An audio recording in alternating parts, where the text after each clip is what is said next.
let's get the preliminaries out of the way. This is the Northampton State Hospital Oral History Project, and I am Christopher J. Sparks interviewing Pat Goggins at NCTV Studios in lovely downtown Northampton, Massachusetts. So Pat, can you state your full name and how to spell it? Sure. Patrick, middle initial is M, last name Goggins. Excellent, thank you. First question, best question. Hospital hill sledding, yes or no? Yes. Right out the back door of my house. Wow. Now our house, there's a new building presently under construction where our house on the state hospital was located. And it was basically at the top of an apple orchard that surrounded close to the entrance of the state hospital. And there was oftentimes during the course of a winter when a snowstorm would have an icy end to it, in which case you'd get a crusty top to the snow. Right. We were able to leave the back door of our house, work our way through the apple orchard without injury, and then ripping down Hospital Hill, which at the time, in such circumstances as that, could have taken you almost all the way down to the bridge, crossing West Street. Right. So yes, a lot of history there. Plus, in responding to a dare or two, I would stand on the top of a toboggan and navigate my way through, usually ending up with a tumble and a fall and a lot of potentially difficult situations, but no broken bones. That sounds especially dangerous. Yes, it was. I sledded on the hill, and I have never stood up on my toboggan. Just from the hill part is tough, but we did it away from our backyard. I'm one of 7, and I was the oldest, and so we would spend a lot of time during the winter months making great use of Hospital Hill. As a matter of fact, there used to be a rope ski tow on the far north side of Hospital Hill, which was used by the Smith College ski team. Uh-huh. And when the land was being divvied up as part of the disposition of the hospital, the Hospital Hill is under the care, custody, and control presently of Smith College. Mm-hmm. So they do a good job of maintaining it, and hopefully it'll be available for generations to come in Northampton to enjoy it, because it's really been a great spot for a long time. It has. Yes. Very well known. So did you come from Northampton? No, I was not born in Northampton. I was born in Pittsfield, lived there till I was 12, and was in junior high when my father got the job at Northampton State Hospital, mm-hmm. which eventually he became a superintendent, and he was originally the business manager. And we moved from Pittsfield to Northampton in 1959. Wow. In November of 1959. What do you remember about Northampton then? It was like Back to the Future. Pittsfield was at the time a city of 60,000 people. Yeah. And it was close to 60,000 people. It was a great community to grow up in. As an active kid, I was involved in all different kinds of sports. The main employer of people in Pittsfield was the GE, and it provided great things for the local economy. With the help of Crane Paper, which prints the paper which makes the paper that's printed for our currency, and they're located in Dalton. Both of those large industries played a tremendous role in the economy of Pittsfield. And as a result, they had parades, and 2 or 3 parades during the big parades right down the North Street, which is the main street of Pittsfield. And they helped fund the building of the Boys Club and the Girls Club. And so they were very active in the community in a way that made the community be able to benefit from it tremendously. And I made great use of the things on a personal level that the GE and Crane Paper made possible. So it was very difficult for me as a 12-year-old in 7th grade, having already started 7th grade for 2.5 months in Pittsfield, to suddenly come down to Northampton and to have to integrate into a junior high school, which really most people had long established their friends. I had to kind of feel my way along. I was a difficult transition for me, but eventually got to meet a lot of new kids and played a lot of sports with them. So that was kind of the way that helped me get to know a lot of people. And to this day, I'm very, very friendly with many of my classmates, and we all graduated from this very high school in 1965. But the Northampton downtown looked nothing like what you see now.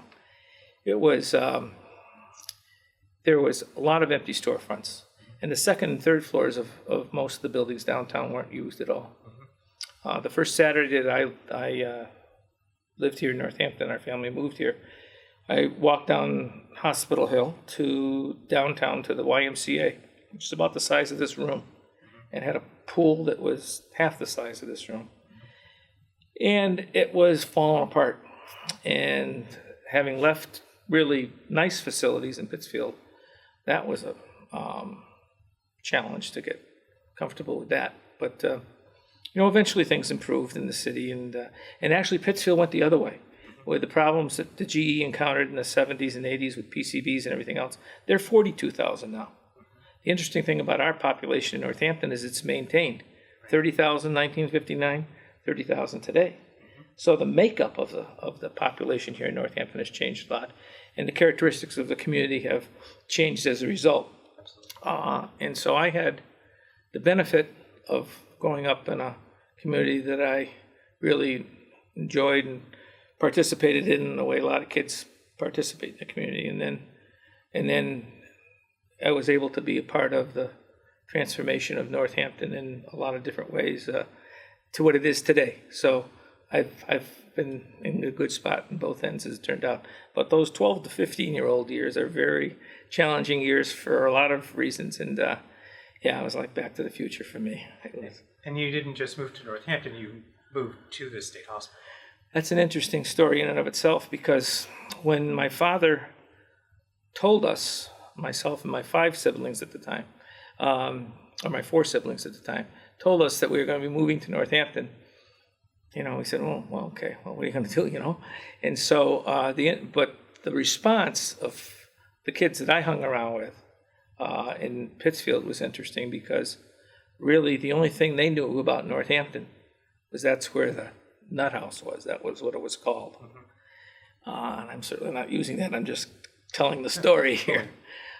So the interesting thing was that not only were we moving to Northampton, but we were moving to the Nut House. So that was, I didn't know what to make of it, to tell you the truth. And it was a very, it was something I'd never been exposed to. And it was predating the period of advocacy for changes that were needed in mental health. So it was what it was, and so it took me a long time to learn to accept and understand that. I didn't have a lot of my friends from Pittsfield asking to come over to visit us, but it was a great place in many other ways to grow up for a family of 7 with acres and acres and acres to wander, and or ball fields and basketball court and things like that we were able to take advantage of in a way that started to make it feel better.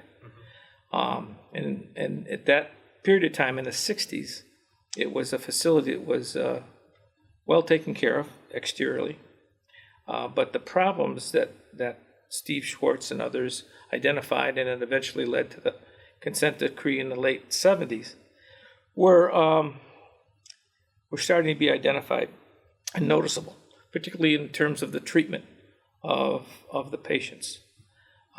There were some patients who worked on the grounds and were, out doing active things to be able to, not be confined in the wards. But there were many, many, many more in the wards. I think it was 2,500 patients and 800 employees, 3 shifts.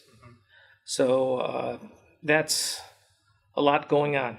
And so during my high school years, but mainly during my college years, I commuted to UMass and was able to work in various capacities up at the hospital, on the wards and on the grounds, on the farm. And so it was, we produced a lot of food on various forms, a lot of vegetables. We were hauling a lot of hay that was used to feed the animals. The tremendous conditions for growing right near the Mill River, what was called the Lower Gardens, in an area where they have the dog park today.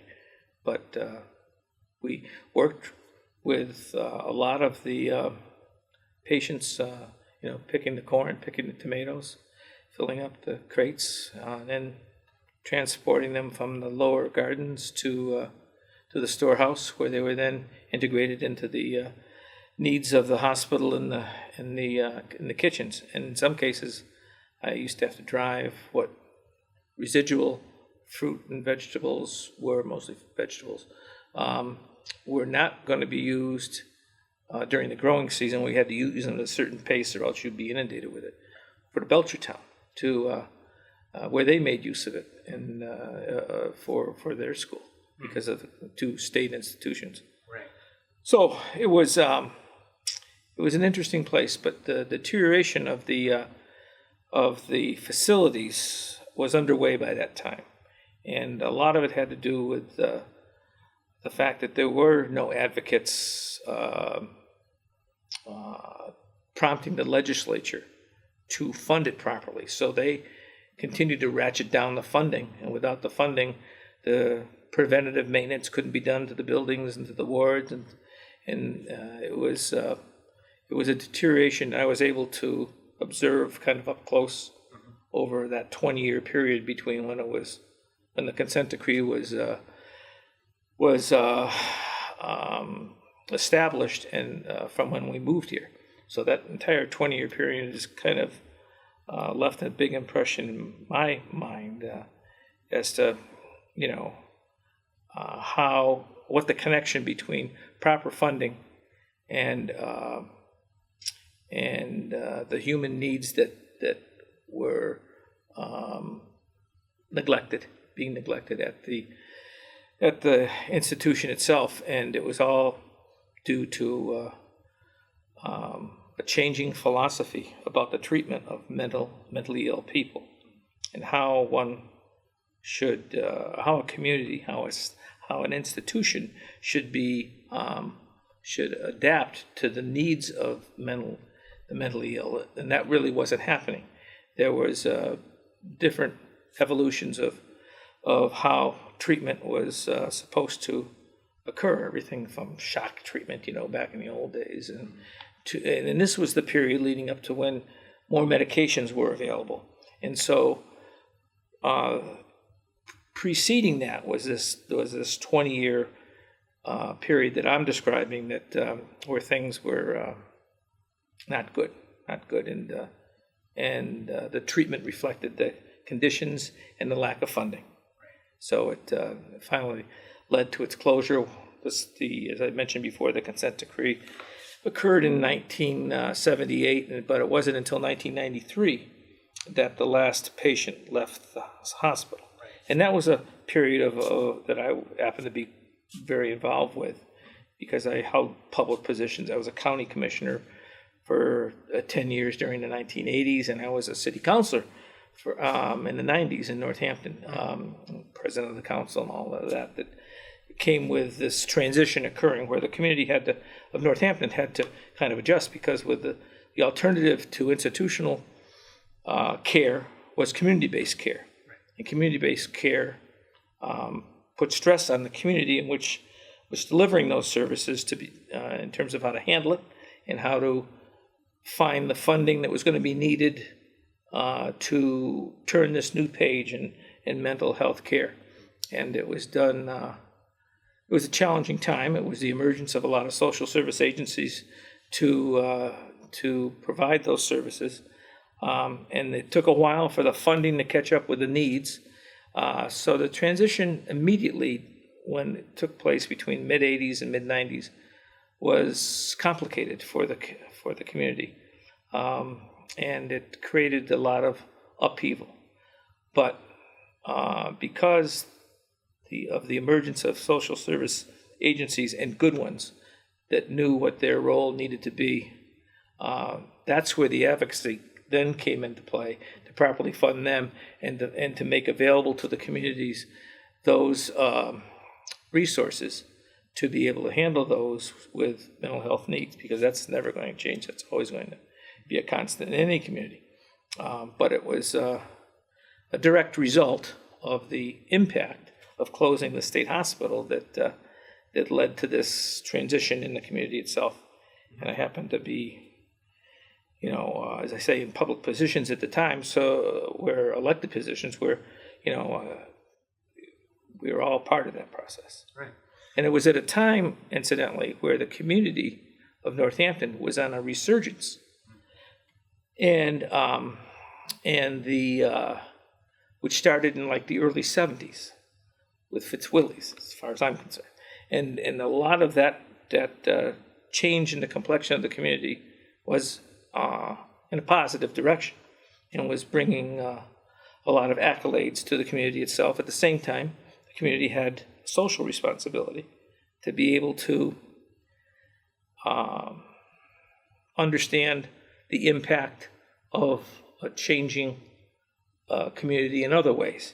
It was changing in terms of the business community and all the quality of life things in a very positive ways. But some neighborhoods, particularly those downtown, were having to absorb more of the immediate impact of the change in philosophy about community-based care, because they were downtown, and that's where people needed to be because they couldn't get around otherwise.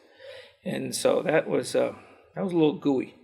That got to be complicated, and but I think the community got through that quite well. There was a lot of discussion about it, and a lot of people trying to do the right thing and not to be overly reactive. But anytime you change the face of a community, close an institution, had 2,500 patients, 800 employees, it's going to be impactful.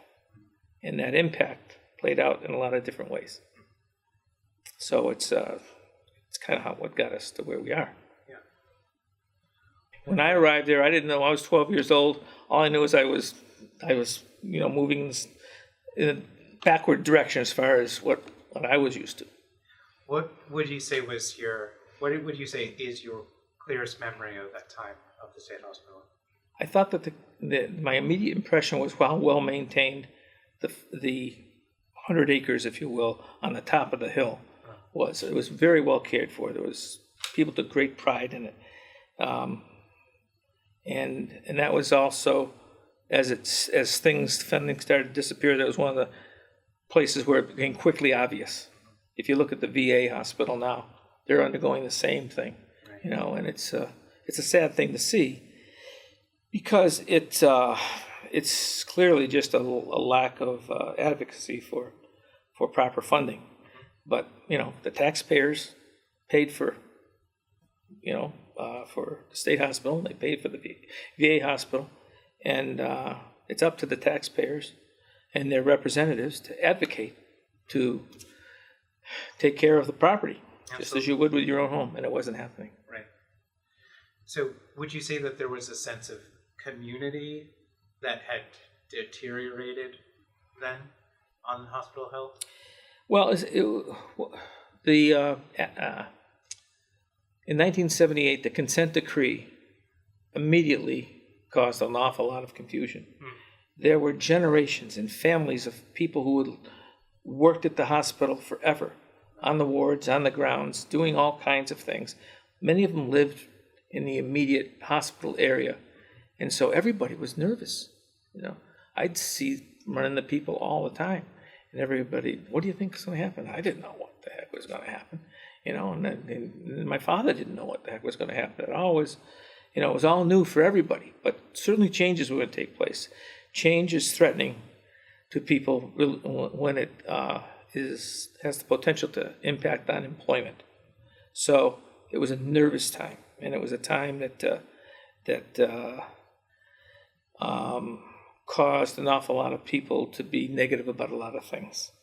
And so when, it was from 78 on, the institution that they'd known, these employees, for generations, was going to dramatically change and quickly. Right. And it did, so that was really a challenging time for a lot of people. And there was no guidebook on how do you shut down a state hospital.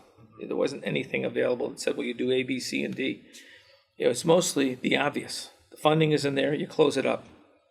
You don't get the funding to button up the buildings that you're closing up, so the buildings then deteriorate. Right. So what you saw and others saw as they went up there over the years, that you said, what's this all about? Well, it was deteriorating.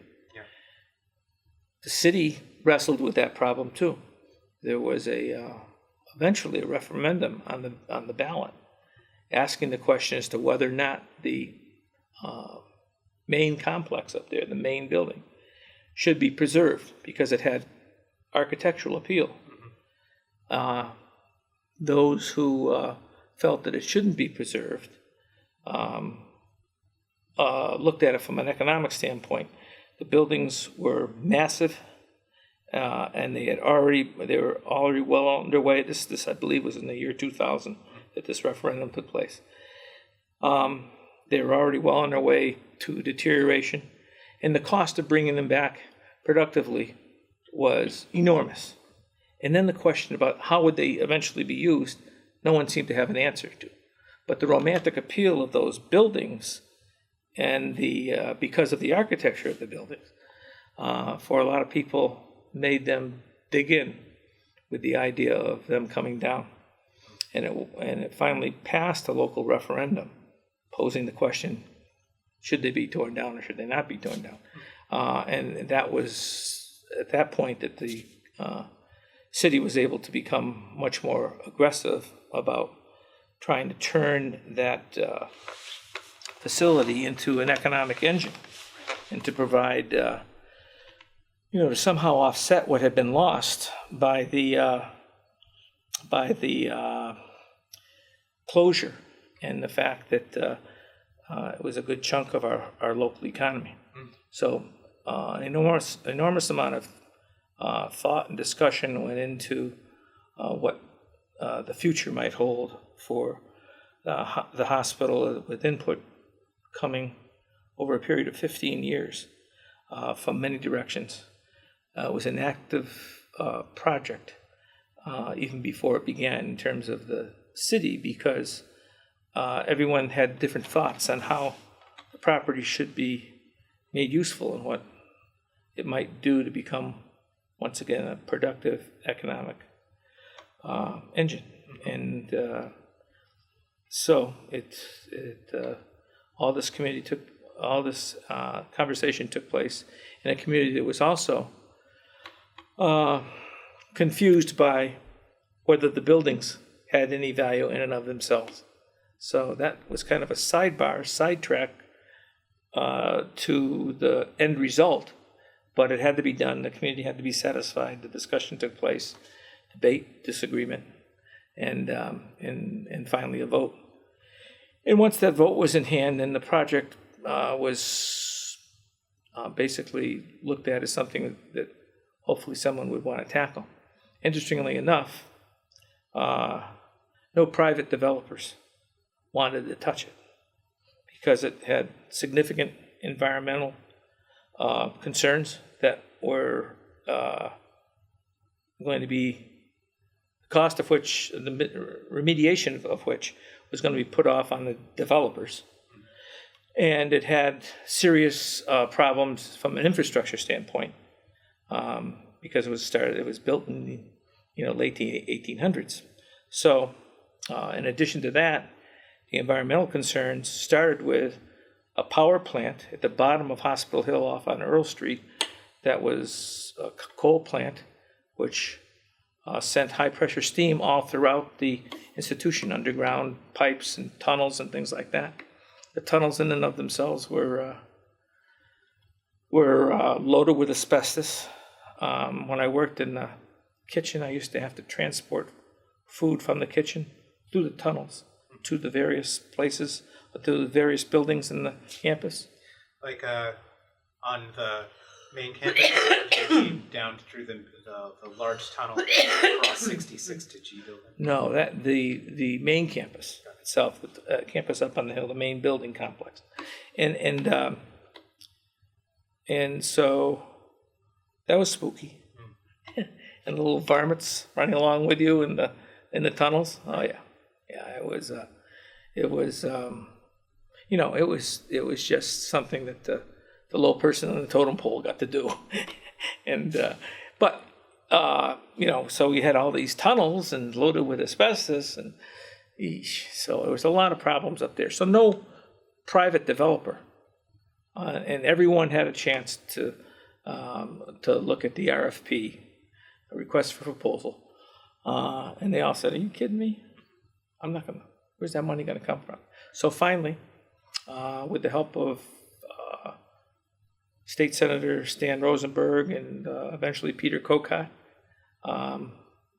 we were able to get a considerable amount of funding as a community to deal with the need to address the environmental issues, $8 million. And another $4 million state funding source came through the same elected officials to do the infrastructure.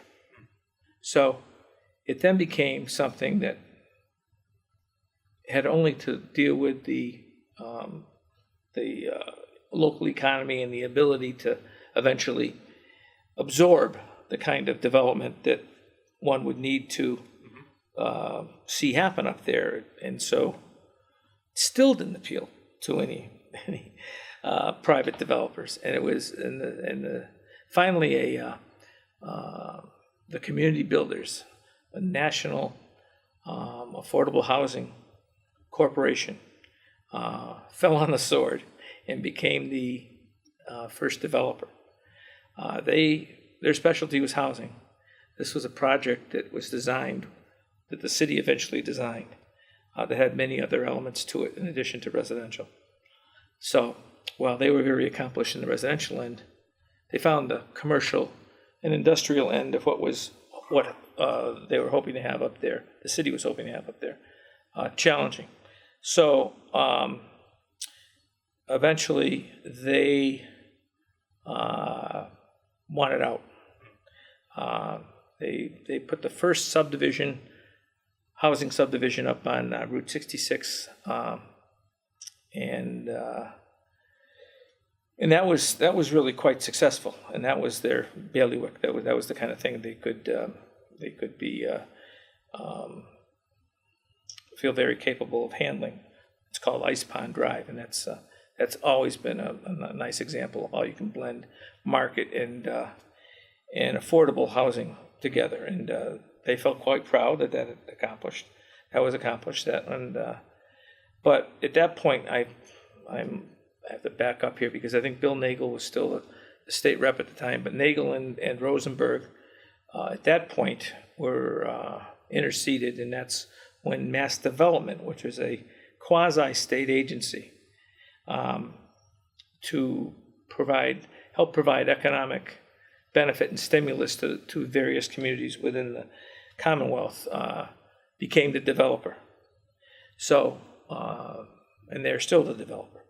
And I think they're quite pleased with the project, though I have to say, we're so lucky because the taxpayers of Massachusetts paid the $8 million and the $4 million. And Mass Development is a quasi-state agency funded by taxpayers from the entire state. And I don't think there's another, to my knowledge, another project that they have tackled, because this is such a challenging, even under the best of circumstances and the best of communities. It was not something that they've duplicated. In fact, they can't wait to get out of there, which will be soon. We're almost done. But it's it ended up being something that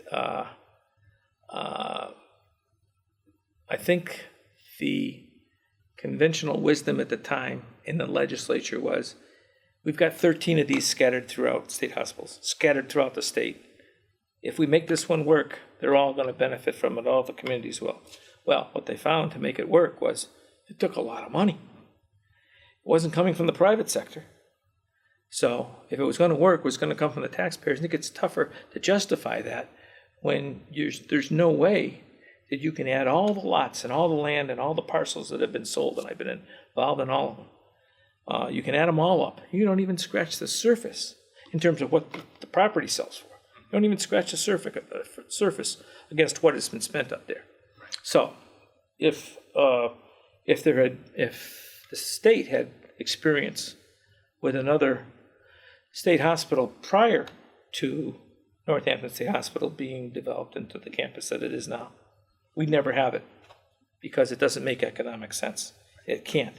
So the property has value, but the potential to develop such properties and to make them be developed up to contemporary standards with all the requirements that come with it and the costs associated with that is something that no one else has been able to duplicate since this project started. Mm-hmm. And there's been some modest success in various parts of the state. I've had to go to a handful of different communities over the years where they would I'd sit in front of a group of elected officials and others who pepper me with questions about what's the magic bullet, how's this work? Right. And it's I would be very candid with them. I'd say you're going to have to get the money from the state because it's not going to come from the private sector. Right.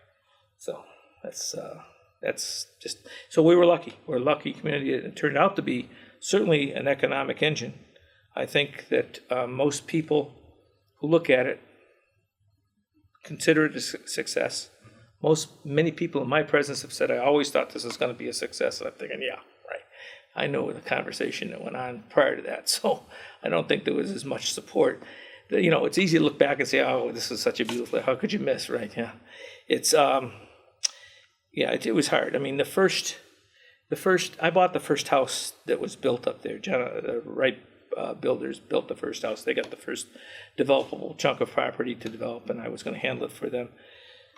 So I bought the first house as a model to be used as our office and to show people the quality of construction. And Wright Builders built a house right next to it, which is a contrasting style, but to show that that's what's available. I bought that and we sat with it for 2.5 years before we sold another one. And it was when the world went flat, 2006. Right. The project just started to hit the market. In the first 2.5 years, there was nothing going on. Right. So it wasn't until people started to feel a little bit better about the economy and better about things in general that it took off, and then it took off very nicely from that point on. Yeah. But and 2006 was the year Old Maid was demolished as well. Right. Yep. That was the start of the emergence of different concepts on the campus itself to be able to show where there could be benefit. The residential housing end of the thing was something everyone could understand and relate to. That wasn't difficult to see. The integrating of commercial and industrial space in that 100-acre complex. Now, the 100 acres is only the area around from Hospital Hill up to the back of the community, or the front of the community gardens.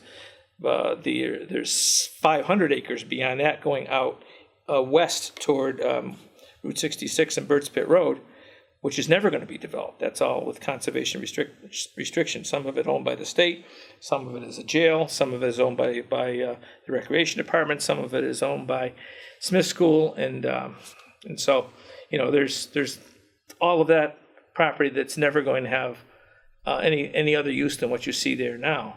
But the benefit that the community felt came from the fact that there was an area well located at the top of Hospital Hill where a lot of things could happen. And so that's why you see the mix that you see there, and that's part of what people like. It's called Village Hill for a reason. It's intended to mimic the various villages of Northampton. And from an architectural standpoint and from a practical standpoint, as you are in the greater downtown area, there's a mix of uses. There's not one part that's strictly residential. It's got, most of them have this blend of different uses, and that's what Village Hill was intended to be. And I think as a practical matter, it's pretty much achieved that. And it mimics what we see in other areas. And plus it's, 3/4 of a mile to downtown. And it's walkable and all the other things. We're a little surprised that the retail/commercial end of things has taken as long as it has to get going. People want a convenience store, they want a bank, they like a cleaners, the day in day out kind of things. That hasn't started to emerge, and the planning people who put so much into this are scratching their head about that. I think as we get to this next phase in what will be the last phase of residential development, which is going to be affordable apartments for the most part in co-housing, I think that'll top out the number of people living up there. It's somewhere in the 300 to 400 person range. And so the demographics that you need to be able to justify putting the kind of commercial activity up there that I'm suggesting to people seem to want will be easier to justify with a larger population base centered right there. So that's how people are with fingers crossed. And the fact that there's assisted living up there, there's a lot of different uses. And part of the architectural challenge was to make everything blend. And that's where I think everyone should be really proud, because there's no way of being able to tell the difference between a condominium that's individually owned and an apartment that's Section 8. There's no stigma. There's no way of telling. It's all a community, and so it's a nice blend of different kinds of housing needs, which are reflective of the community in which it exists. And so all of the planning that went into that and those involved with it should be congratulated, and have been many times, because there's a lot of local a lot of people in the local area who were very involved and dedicated to making this something from the time it started, and it is, in my view anyway, it's certainly succeeded. So looking back on the transformation of Northampton State Hospital, what would you say we would do differently next time? Well, I think that, and the hardest part of doing any project is being able to time the development to an upbeat economy. I mean, it's one of these things, how the economy is going, but it takes a long time to get to the point where you can build something, because you've got all kinds of approvals you have to go through, and the lender has to approve of it. So the timing of the project was difficult to predict, and it was taken off track by the community debate that occurred around saving Old Main, because the economy was really robust when the property became available to be developed, and the development started with the assistance of the state-funded infrastructure dollars and remediation dollars that I explained to you earlier. But then the final approval of the development plan, where things would go and what was planned for what section, was completely taken off track by all the disagreement in the community about Save Old Main. So that discussion happened to be during a very good time in the national and local economy.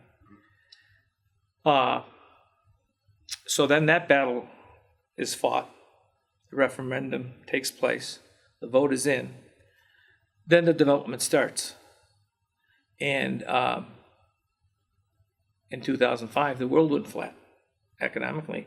And this economic downturn took a long time to come out of, unlike the others that I've experienced in my lifetime, which were of much shorter duration. This was prolonged and it was deep. So that was coterminous with the development being ready to go. My case in point about buying the house that I bought and expecting that to be something that would be helpful in the very first phase. Well, withstanding a gap of time in the world of development is a recipe for disaster, because you borrow the money, you spend the money getting ready to build, you build with the expectation that they will come, and the world goes flat. So that makes for a lot of nervousness. And so the project was taken off track. So what would we do? We'd be better prognosticators of such things, and not and time it so that that would be something that would not present such a huge obstacle at the front of the project. But you can't do that. I mean, when the real world is, you don't know when all those things are going to happen. You can get an idea from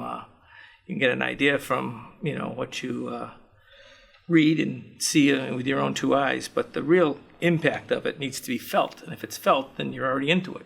Right. And if you're already into it, no one can accurately answer how long it's going to take for you to get out of it. And so it stalls things. That may be an impractical answer to your question, what would you do differently? But that's what I see as having the most significant impact there. On the other hand, I don't know that there's much that would be done differently on the campus itself, because it's worked nicely together. It's got a lot of different opportunities. I've talked to you about the non-stigmatization of the populace there, and it's very true.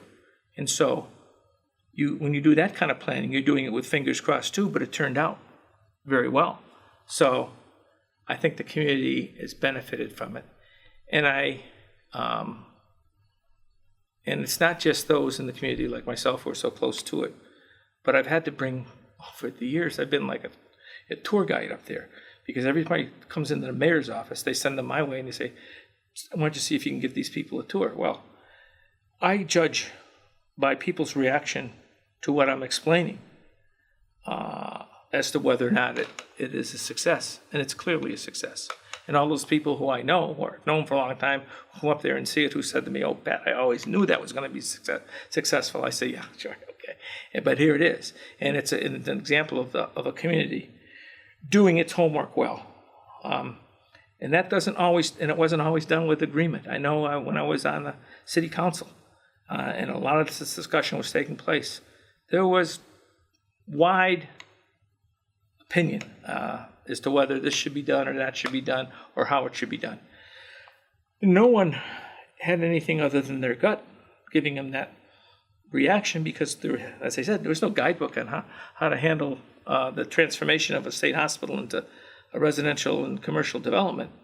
But there were feelings that people had based on their own area of expertise and their own observation that made them feel that things should be done differently. So a lot of that could have created a lot of other problems, but we had a lot of people willing to give a lot of time to that discussion. And at the end of the day, I think the community felt as though those who wanted to had all had a chance to express themselves about it. And so it's almost like we knew what we were doing. Yeah. Great. Well, thank you very much. Okay. I think that does it for today. Good. Well, it's helpful to you. Yeah.